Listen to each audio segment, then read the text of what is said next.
खबर तुहाडे तक पहुंचाउने जिसका सीधे तौर पर सरोकार आम जनता दे नाल हुंदा है ते साडी यही कोशिश हुंदी है कि जनता दी आवाज़ नूं सरकार ते प्रशासन दे कन्नां तक पहुंचाया जा सके।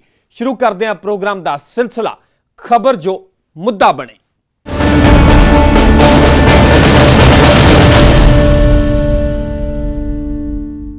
शुरुआत भवानीगढ़ तो सामने आई दिल दहला देने वाली वारदात तो, जिथे एक नौजवान ते सड़क दे विचकार तद तक वार हुंदे रहे जदों तक उसकी जान नहीं चली गई। हत्यारे कौन सन ते वारदात दे पिछे इरादा की सी, पुलिस इस दी तफ्तीश दे विच लगी हुई है।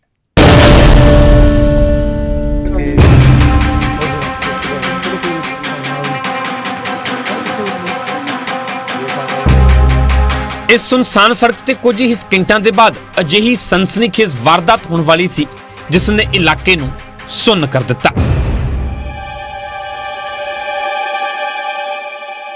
बस अखां इस वीडियो ते टिकाई रखना क्योंकि पलक झपकदे ही पूरी तस्वीर बदलने वाली है।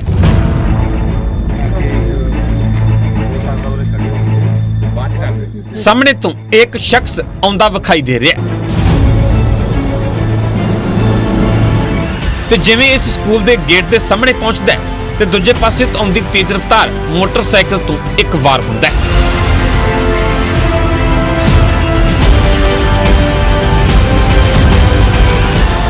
रात दा हनेरा होने की वजह नाल पहली वार दे विच साफ नजर नहीं आउंदा कि किस तेजधार हथियार दे नाल यह हमला होया, पर वार इन्ना जोरदार सी कि शख्स सीधा जमीन ते जा डिगदा है।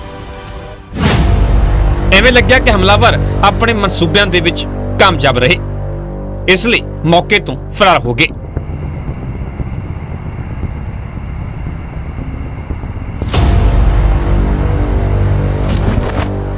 पर इस वीडियो दे विच अगे दियां तस्वीरां रोंगटे खड़े कर देने वालियां ने क्योंकि जानलेवा वार दे बाद भी हमलावरां दा मन नहीं भरिया।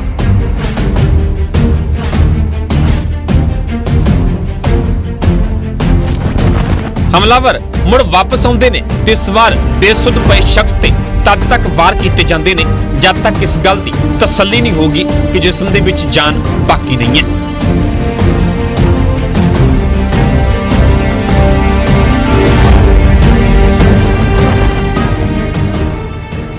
दिल दहला देने वाली यह वारदात हुई है भवानीगढ़ दे बिबड़ी पिंड दे विच, जिथे गुरबाज सिंह शाम नूं सैर दे बाद घर परत रिहा सी ते जिवें ओह पिंड दे सरकारी प्राइमरी स्कूल दे बाहर पहुंचिया तां बड़ी बेरहमी दे नाल उस नूं मौत दे घाट उतार दिता गया।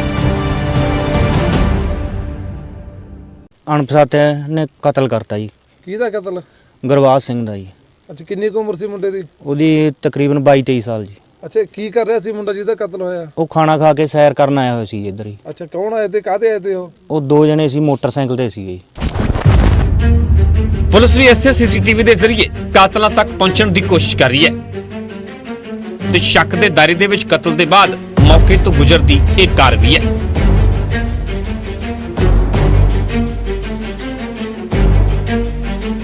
बींबड़ कन्नियों आए ने जी बंदे स्पलेंडर मोटरसाइकिल दी उन्हां कोल जी ते ये मुंडा खाना खा के सैर करन जा रहा सी सूए कन्नी नूं जी। सूए तो जद वापस मुड़ा है 8:05 ते इधरों आउंदे मुंडिਆਂ ने ਉਹਦੇ वार किया जी एक। उदों बाद अगे लंघे, अगे तो वापस आके फिर पिछले बंदे ने उतर के उहदे 5-6 वार मारे। मृतक गुरबाज सिंह गरीब परिवार दे नाल ताल्लुक रखदा सी, पिता भी मजदूरी करदे ने ते खुद भी मनरेगा दे तहत काम करदा सी, पर पुलिस नूं शक है कि इस कतल दे पिछे कोई पुरानी रंजिश हो सकदी है जिसदा खुलासा जल्द कर दिता जाएगा। दो मोटरसाइकिल सवार आए ने, ये मुंडा गुरबाज सिंह सानू सरदारा सिंह बिमड़ी रहने वाला। ये रोजाना की तरह खाना खाने तो बाद सैर करना आए, सैर कर तो बाद जब वापस आ रहा सी बिल्कुल ही स्कूल के सामने को दो मोटरसाइकिल सवार आए ने जिन्होंने चो एक उतर के वो तो कोई तेज धार हथियार नाल वार किया तो डिग पिया तो मुड़ के उन्होंने 2-3 वार होर किए जिन्होंने मौके की डेथ हो गई सी। ठीक है जी, असीं इहदी इन्वेस्टिगेशन कर रहे हैं तो CCTV कैमरे भी ਉਹਦੀ आई है, ਅਸੀਂ जल्दी ही ਇਹਨੂੰ ट्रेस करके जनतक कर देंगे।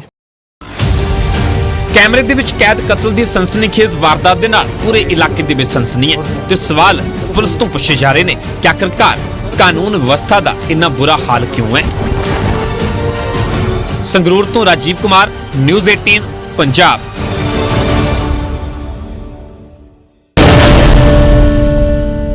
ਮੰਗਲਵਾਰ ਦੀ ਸਵੇਰ ਆਪ ਦੇ ਬਾਗੀ ਵਿਧਾਇਕ ਸੁਖਪਾਲ ਸਿੰਘ ਖਹਿਰਾ ਦੇ ਲਈ ਟੈਨਸ਼ਨ ਲੈ ਕੇ ਆਈ, ਕਿਉਂਕਿ ਸਵੇਰ ਖੁੱਲਦੇ ਹੀ ਖਹਿਰਾ ਦੇ ਘਰਾਂ ਤੇ ਈਡੀ ਦੇ ਛਾਪੇ ਸ਼ੁਰੂ ਹੋ ਗਏ। ਚੰਡੀਗੜ੍ਹ ਤੋਂ ਲੈ ਕੇ ਕਪੂਰਥਲਾ ਦੇ ਟਿਕਾਣਿਆਂ ਤੱਕ ਇੱਕੋ ਸਮੇਂ ਤੇ ਕਈ ਘੰਟੇ ਤੱਕ ਦਸਤਾਵੇਜ਼ਾਂ ਦੀ ਛਾਣਬੀਣ ਚੱਲਦੀ ਰਹੀ। ਆਖਿਰਕਾਰ ਪੂਰਾ ਮਾਮਲਾ ਕੀ ਹੈ, ਇਹ ਰਿਪੋਰਟ ਵੇਖੋ।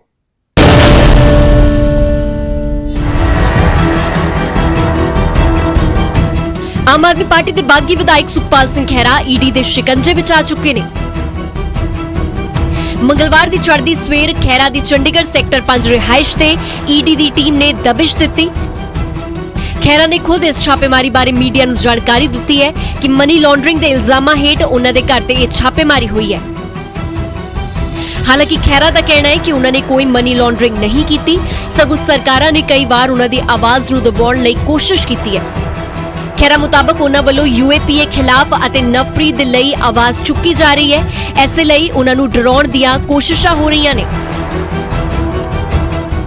ਇਸ ਨੂੰ ਮੈਂ ਸਮਝਦਾ ਕਿ ਇਹਦਾ ਮਤਲਬ ਹੈ ਕਿ ਸਰਕਾਰ ਸਾਡੇ ਤੋਂ ਡਰਦੀ ਹੈ, ਉਹ ਘਬਰਾਉਂਦੀ ਹੈ ਕਿ ਜੇ ਅਸੀਂ ਆਵਾਜ਼ ਉਠਾਉਂਦੇ ਆ, ਚਾਹੇ ਉਹ ਨਵਰੀਤ ਦੇ ਕਤਲ ਦੇ ਖਿਲਾਫ ਹੈ, ਡਿਬਡਿਬੇ ਦੇ ਲੜਕੇ ਦੇ, ਚਾਹੇ ਮੈਂ ਯੂਆਪਾ ਦੇ ਕੇਸਿਸ ਲੜੇ, ਚਾਹੇ ਮੈਂ ਕੋਈ ਹੋਰ ਵਿਰੋਧ ਕੀਤਾ ਗਲਤ ਗੱਲ ਦਾ, ਮਾਫੀਆ ਦਾ, ਇਹਦਾ ਮਤਲਬ ਸਾਡੀ ਆਵਾਜ਼ ਸੁਣੀ ਜਾ ਰਹੀ ਪਾਵਰ ਕੋਰੀਡੋਰਸ ਦੇ ਵਿੱਚ। ਔਰ ਅੱਜ ਜਿਹੜਾ ਰੇਡ ਹੈ ਇਹ ਬਿਲਕੁਲ ਕੁਝ ਉਹ ਵੀ ਅਫਸਰਸ ਵੀ ਕੁਝ ਗਲਤ ਨਹੀਂ ਕਰ ਰਹੇ, ਉਹ ਸਿਰਫ ਆਪਣੀ ਡਿਊਟੀ ਕੈਰੀ ਆਊਟ ਕਰ ਰਹੇ। ਕਈ ਘੰਟਿਆਂ ਦੀ ਛਾਪੇਮਾਰੀ ਦੌਰਾਨ ਈਡੀ ਵੱਲੋਂ ਖਹਿਰਾ ਦਾ ਫੋਨ ਜ਼ਬਤ ਕਰ ਲਿਆ ਗਿਆ। ਚੰਡੀਗੜ੍ਹ ਸੈਕਟਰ 5 ਵਾਲਾ ਘਰ ਸੀਲ ਕਰ ਦਿੱਤਾ ਗਿਆ ਅਤੇ ਖਹਿਰਾ ਉੱਤੇ ਵਿਦੇਸ਼ੀ ਫੰਡਿੰਗ ਦੇ ਵੀ ਇਲਜ਼ਾਮ ਲੱਗੇ ਨੇ। ਚੰਡੀਗੜ੍ਹ ਤੋਂ ਇਲਾਵਾ ਸੁਖਪਾਲ ਖਹਿਰਾ ਦੇ ਪਿੰਡ ਰਾਮਗੜ੍ਹ ਵਾਲੇ ਘਰ ਦੇ ਵਿੱਚ ਵੀ ਛਾਪੇਮਾਰੀ ਹੋਈ। ਇਸ ਦੌਰਾਨ ਈਡੀ ਦੀ ਟੀਮ ਸਮੇਤ ਪੰਜਾਬ ਪੁਲਿਸ ਦੇ ਅਧਿਕਾਰੀ ਵੀ ਮੌਕੇ ਤੇ ਮੌਜੂਦ ਰਹੇ। ਜਾਣਕਾਰੀ ਇਹ ਵੀ ਹੈ ਕਿ ਖਹਿਰਾ ਦੇ ਕਈ ਕਰੀਬੀਆਂ ਉੱਤੇ ਵੀ ਇਨਕਮ टैक्स ਦੀ रेड हो रही है।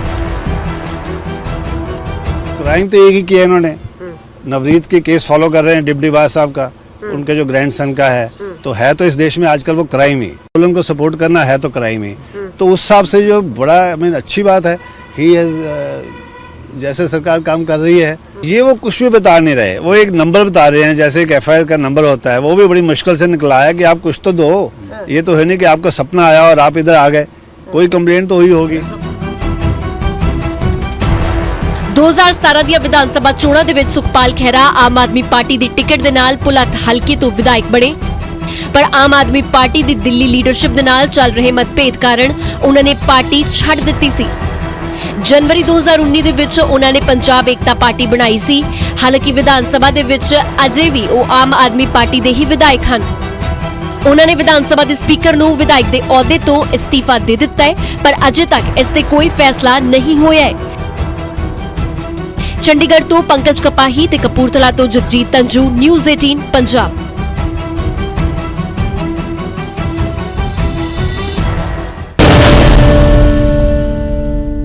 ਹੁਣ ਤੁਹਾਨੂੰ ਪੰਜਾਬ ਤੋਂ ਲੈ ਕੇ ਹਰਿਆਣਾ ਤੇ ਹਿਮਾਚਲ ਦੇ ਕੁਝ ਸ਼ਾਤਿਰ ਚੋਰਾਂ ਦੇ ਨਾਲ ਮਿਲਾਉਂਦੇ ਆ, ਜਿਨ੍ਹਾਂ ਨੇ ਵਾਰਦਾਤ ਨੂੰ ਕੁਝ ਇਸ ਅੰਦਾਜ਼ ਦੇ ਵਿੱਚ ਅੰਜਾਮ ਦਿੱਤਾ ਕਿ ਹਰ ਕੋਈ ਹੈਰਾਨ ਪਰੇਸ਼ਾਨ ਹੈ। ਕੀ ਹੈ ਪੂਰਾ ਮਾਮਲਾ, ਇਹ ਰਿਪੋਰਟ ਵੇਖੋ।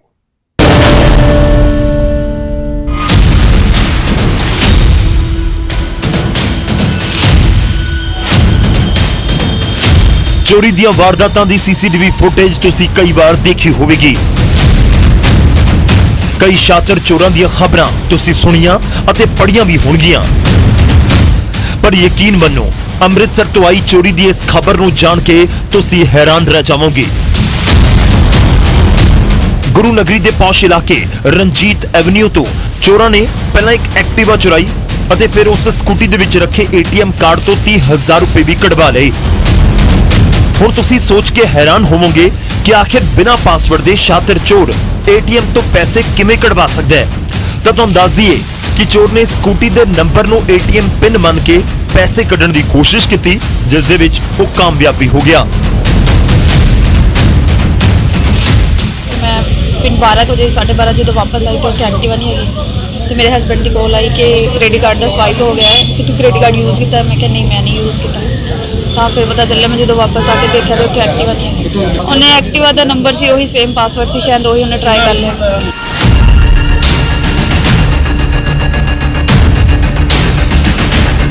ਹੁਣ ਤੁਹਾਨੂੰ ਗੁਆਂਢੀ ਸੂਬੇ ਹਰਿਆਣਾ ਦੇ ਸ਼ਾਤਰ ਚੋਰਾਂ ਦੇ ਨਾਲ ਮਿਲਵਾਉਂਦੇ ਹਾਂ।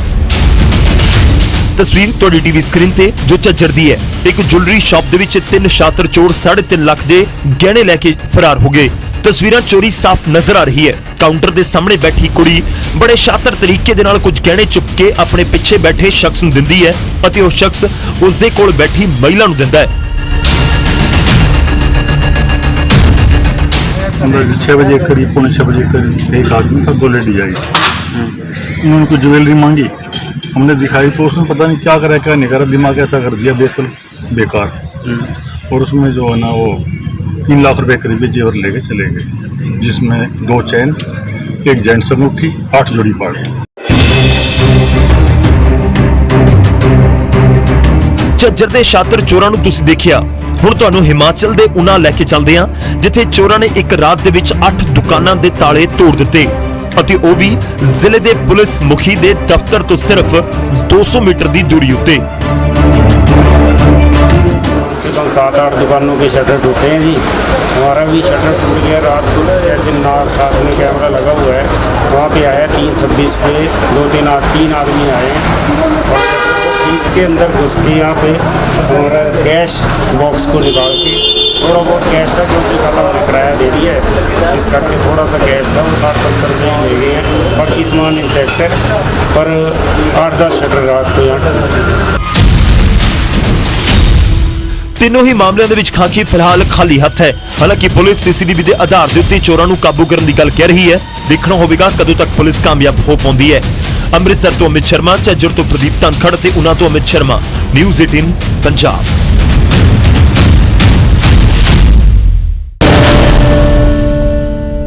ਖਬਰ ਗਵਾਂਢੀ ਸੂਬੇ ਹਰਿਆਣਾ ਤੋਂ, ਜਿੱਥੇ ਪਾਣੀਪਤ ਦੇ ਵਿੱਚ ਸਿਹਤ ਮਹਿਕਮੇ ਦੇ ਦਾਅਵਿਆਂ ਦੀ ਪੋਲ ਖੁੱਲ ਰਹੀ ਹੈ।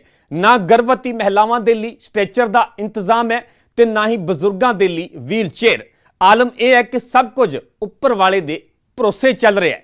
ਕੀ ਹੈ ਪੂਰਾ ਮਾਮਲਾ, ਇਹ ਰਿਪੋਰਟ ਵਿਖਾਉਂਦੇ ਹਾਂ।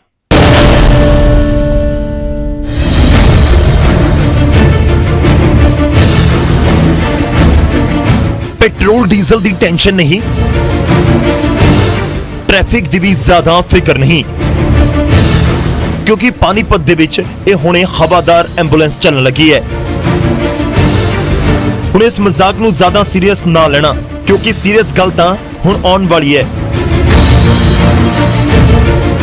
ਦਰਅਸਲ ਜਿਸ ਈ ਰਿਕਸ਼ਾ ਨੂੰ ਹੁਣੇ ਅਸੀਂ ਐਂਬੂਲੈਂਸ ਦੇ ਤੌਰ ਦੇ ਉੱਤੇ ਪੇਸ਼ ਕੀਤਾ, ਉਸ ਨੂੰ ਮਾਨਤਾ ਤਾਂ ਕਿਸੇ ਨੇ ਨਹੀਂ ਦਿੱਤੀ, ਪਰ ਉਸ ਦੇ ਵਿੱਚ ਇੱਕ ਨੰਨੀ ਜਾਨ ਇਸ ਦੁਨੀਆ ਦੇ ਵਿੱਚ ਆਈ ਹੈ। ਜੀ ਹਾਂ, ਇਸੇ ਰਿਕਸ਼ਾ ਦੇ ਵਿੱਚ ਇੱਕ ਬੱਚੇ ਨੇ ਜਨਮ ਲਿਆ, ਸਿਰਫ ਇਸ ਲਈ ਕਿਉਂਕਿ ਨਾ ਤਾਂ ਘਰ ਤੋਂ ਚੱਲਦੇ ਸਮੇਂ ਐਂਬੂਲੈਂਸ ਮਿਲ ਸਕੀ ਅਤੇ ਨਾ ਹੀ ਹਸਪਤਾਲ ਪਹੁੰਚਣ ਦੇ ਉੱਤੇ ਸਟ੍ਰੈਚਰ। ਬਦਹਾਲ ਸਿਸਟਮ ਨੇ ਖੁਸ਼ੀ ਦਾ ਲਮਹਾ ਕਿਵੇਂ ਤਣਾਅ ਦੇ ਵਿੱਚ ਤਬਦੀਲ ਕਰ ਦਿੱਤਾ, ਖੁਦ ਇਸ ਪਰਿਵਾਰ ਤੋਂ ਸੁਣੋ।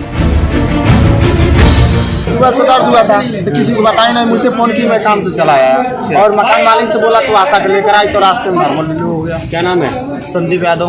आपने एम्बुलेंस को फोन नहीं किया था? एम्बुलेंस को मैं फोन नहीं किया। ਸਿਰਫ ਇਸ ਮਹਿਲਾ ਨੂੰ ਹਸਪਤਾਲ ਦੇ ਵਿੱਚ ਸਟ੍ਰੈਚਰ ਨਾ ਮਿਲਣ ਨੂੰ ਇਤਫਾਕ ਮੰਨ ਵੀ ਲੈਂਦੇ, ਪਰ ਜਦੋਂ ਇਸੇ ਦੌਰਾਨ ਇਸ ਬਜ਼ੁਰਗ ਦੇ ਉੱਤੇ ਨਜ਼ਰ ਗਈ ਤਾਂ ਪਤਾ ਲੱਗਿਆ ਕਿ ਇੱਥੇ ਤਾਂ ਪੂਰੇ ਦਾ ਪੂਰਾ ਸਰਕਾਰੀ ਹਸਪਤਾਲ ਹੀ ਸਟ੍ਰੈਚਰ ਦੇ ਉੱਤੇ ਹੈ। ਮਰੀਜ਼ ਦੀ ਉਮਰ ਅਤੇ ਹਾਲਤ ਜੋ ਮਰਜ਼ੀ ਹੋਵੇ, ਮਗਰ ਸਿਸਟਮ ਤਾਂ ਆਪਣੇ ਹਿਸਾਬ ਦੇ ਨਾਲ ਹੀ ਚੱਲਦਾ ਹੈ। कहाँ की रहने वाली हो? देश लाख करोड़ की दिक्कत होगी? बड़ी जिन्ने मगर जिले में कितनी है? 70 घर सबको याद हो। ये कौन सा ठीक है जी। हाँ कोई नहीं, मेरे से मादा मन पिटर बदल कौन कर रहा है? मामा जा मार के व्हील चेयर भी नहीं है। मिलनी चाहिए तो मिलनी चाहिए। वैसे हम लाभ तो सेवा कर से ला देते हो। यहाँ कोई स्ट्रक्चर व्हील चेयर नहीं है, क्या बात है? भाई इनको पता, ये तो हम कुछ नहीं कह सकते, इनको पता इनके पास है कि नहीं।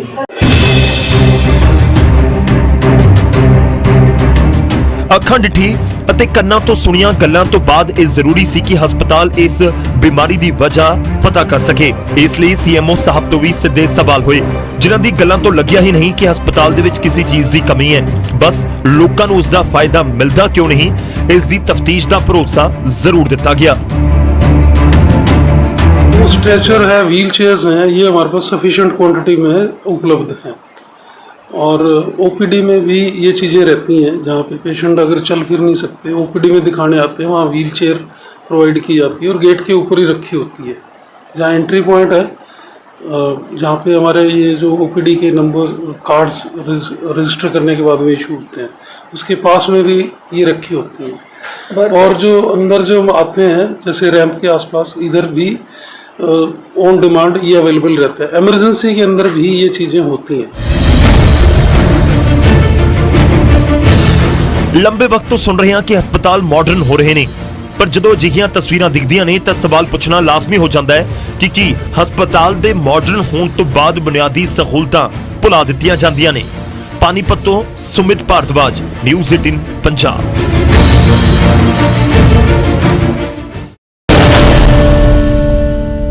ਸੋ ਇਹ ਸੀ ਸਾਡਾ ਖਾਸ ਪ੍ਰੋਗਰਾਮ ਖਬਰ ਜੋ ਮੁੱਦਾ ਬਣੇ। ਕੱਲ ਕੁਝ ਹੋਰ ਖਬਰਾਂ ਦੇ ਨਾਲ, ਲੋਕਾਂ ਦੇ ਨਾਲ ਜੁੜੇ ਹੋਰ ਮੁੱਦਿਆਂ ਨੂੰ ਲੈ ਕੇ ਤੁਹਾਡੇ ਫਿਰ ਮੁਖਾਤਿਬ ਹੋਵਾਂਗੇ। ਤਦ ਤੱਕ ਪਰਮਿੰਦਰ ਤੇਜਾ ਨੂੰ ਦਿਓ ਇਜਾਜ਼ਤ। ਸਤਿ ਸ਼੍ਰੀ ਅਕਾਲ।